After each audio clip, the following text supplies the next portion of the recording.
Hello, babies. Celtics in that second seed, waiting for the Nets to demolish the Cavs. Did they fuck up? My opening take of a kind of semi-piece on that. Did they screw up in the in doing what they did with Memphis last game of the season, going full tilt? Yeah, because Brooklyn scares the shit out of me. And I know they haven't been playing up to their potential. You still should beat them even without Rob Williams. I think you have the second best player in the league. I mean, in the series, maybe the third. It's debatable where you want to rank Kyrie because I think on skill set It's alone, second. I think. Look, Jason Tate, right? I'm not afraid of Kyrie in this series. I think Kyrie is a little Mental turtle case. boy and won't be able to play in Boston. He'll have a big game one of these games, but no, it's Jason Tatum. Still but it's also still Kevin Durant. It's Kevin Durant. Kevin Durant can win this series by himself. And I know he hasn't played basketball all year, but you have an X factor in Ben Simmons. If he can somehow come back in this series, I mean, even give you quality minutes off the bench as a defender, he's all NBA defender. I mean, that's something the Celtics haven't really seen, and especially against Brooklyn. And he's a guy that can handle the ball. You can take the ball out of Kyrie's hands, take the ball out of Kevin Durant's hand, and have them moving. You look at what Durant did in Golden State, where he was off the ball a lot, had Steph and Clay kind of bring it up, and he was just a deadly shooter. He can go back to that with Ben Simmons because Ben Simmons is one of the better pure point guards in the league. I get he can't shoot, can't get to any of that shit. But as far as defense and passing, I mean, that's one of the better additions they could have. Totally. If he plays, here's my deal. I don't expect him to, but he's an X I don't factor. think he's going to play this year. I think that he's looking at that $19 million lawsuit he's got against Philly, and it's a better chance of him getting that money back if he doesn't play. And I think that's the only thing he cares about. I don't think he's a competitor. I hate Ben Simmons in that fashion. But if they were to unleash him, here's what the best thing to do. And I don't know if Steve Nash understands how to coach defense. Doesn't look like he does. But you put Ben Simmons on Jaylen Brown and lock him down. You double team Tatum. And defensively, if you can hold that, then the Celtics are fucking screwed. And the Celtics, the thing that worries me just as much about Kevin Durant as with the Celtics is what their Achilles heel is. Their offense can go flat.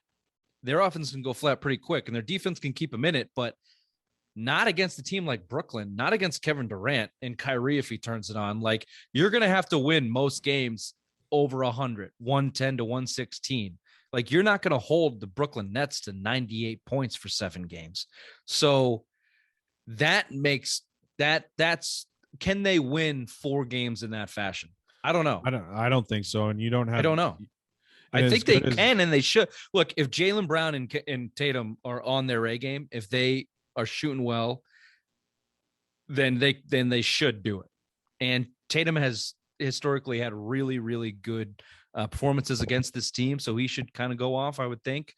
He likes to show up Kyrie. I think that's the biggest thing. I don't mean to interrupt, but I mean, go ahead. To kind of go to your point, the Celtics, as good as Jason Tatum and Jaylen Brown are, when they're cold, they're cold. They can't shoot you into a series. They can't shoot you into a win. I don't think they're as good as shooters. I mean, you look at a guy like Kevin Durant, when he's on fire, he's on fire. And again, same thing with Kyrie Irving. When you saw him, a month ago, went 19 to 24, dropped 50 points. I mean, those are the kind of guys that could shoot you out of games, right? The Celtics don't have that. They can, when the rest of your offense is ice cold, you have 2 options on the Nets in Kevin Durant and Kyrie Irving that can shoot your way out of it. I don't think Jaylen Brown or Jason Tatum are kind of on that level. Does that make sense? Yeah, they're not quite. I mean, Tatum can do it if he's on, but he's not a give him the ball and get the fuck out of the way level. But Kevin Durant and Kyrie. Totally. Kevin Durant can be, and here's if you want to drill it down one step further, I think, I'm not a basketball expert, but I've watched a lot of it. I don't think Tatum and Brown have quite figured out where to get to on the floor when they need a bucket. Right. So like you watch Kobe Bryant, even LeBron, obviously KD, they understand Jordan, of course, they understand Bird where too. on the court, all those guys. Yeah. Right. Any elite scorer, they understand where on the court they're going to make a bucket when they need it. And they get there no matter what. What Brown and Tatum haven't quite figured out how to do is when the defense is keen on them and doubling them, how to get to their spot no matter what. So to your point, you're right. Like if the defenses are good enough, they can they can stop that. And I don't Yeah. know if Tatum or Brown are quite at that elite level as KD to find that spot, and even Kyrie in certain spots. But they should beat him, Bill. I mean, the Celtics are a better team, I think, overall. And Jason Tatum's ellipse, gone to a level that he's in the conversation as that top 5. So they should beat Yeah, him. they should. And to your point about, not finding that area when, remember Paul Pierce back in the day, and he was in one of the lead Right. scorers in the league. When he couldn't find it, he would go and start shooting those elbow shots, Mm-hmm. right from the elbow and start. When he starts making those and you start moving back out, he knew it every single time. And when he was hitting those, he was unstoppable. Right. And he figured out a shot for most of the games. And he was one of those guys I wanted the ball in his hands no matter what. If he could have been 3 for 30. If they're Yep. down 2, I want him shooting the 3 for the game. But anyways, yeah, I Tatum, and expected to your point, Tatum, that for Tatum is that sidestep 3, which is another 12 feet away from the basket than from the elbow. And it's a much, when he's on, that'll go in, and that's his comfort level. But I would like to see him get closer to the basket and have that. Like Jaylen Brown's mid-range fadeaway against one-on-one, like that's pretty automatic too. I want But to if see you're a high double teamed, percentage shot. I yeah, don't care if exactly. it goes. I want to see a high percentage shot. But I said it last week. It's a failure of the season if you do not beat Brooklyn in the first round. Even how good they've been playing with the way Kyrie and Kevin Durant have been playing, it's been taking them to drop 50 points a night for Brooklyn to stay into a lot of these games, if not losing them. 3 weeks ago on a Saturday, KD dropped 55 and looked all worldly and dragged Brooklyn. They haven't been right all year. Kyrie's been in and out of the lineup, hasn't played home games until recently. And even when they've been playing together for over a month now straight, since they've been lifted the mandate in New York for him to play, and they have not got it together. That's plenty of time to get it together.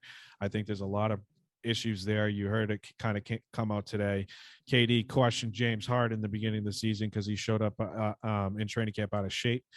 James Harden took it the wrong way and started a beef with him, and that's basically led to him wanting to leave. So I mean, there's some dysfunction there, and when it all comes down to it, it's Kevin Durant's team.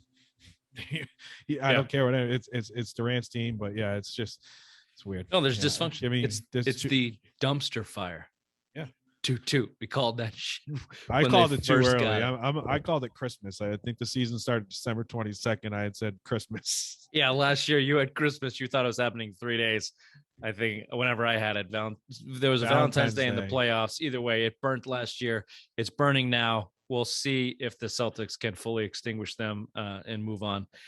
If they do, that's a nice confidence boost, and they sound confident. Jason Tatum is walking into this thinking he's the best player in the world. Marcus Smart wants to lock up Kyrie. They got some young arrogance on their side, and they're getting a little ballsy. I don't know if you were a Nets, if you were a Nets fan, I probably wouldn't want to play the Celtics because you got a young, arrogant, talented team. I am the opposite.